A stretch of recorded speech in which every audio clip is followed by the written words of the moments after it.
Ito lagi kong sinasabi. At nakakita naman na tayo, nakailang halalan na tayo ng sa pagkapangulo. At itong mga halalan na to, nakita natin yung mga outgoing, ang tingin ng karamihan ay malakas, and so therefore they have the advantage and most likely would win the election. Pero hindi ganoon na nangyari. Lagi ko nga pinapaalala sa mga interview na noong 1992 lang nangyari na may inendorso ang outgoing administration at nanalo ang administration candidate. Now, having said that, lalo na ngayon, no, kwan tayo, automated election, no, since 2010, if I'm not mistaken. Kahit na gaano katindi yung hawak mo sa makinarya, no, huwag kang mag-isip na ibig sabihin you have the advantage.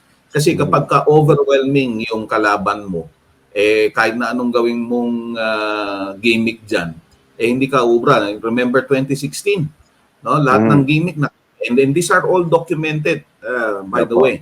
No? So hindi na ikailayan. And former Davao City Mayor, now President Duterte, used to be number 5 in the survey nung 2015. Umarangkada siya mga January na, kung di ako nagkakamali.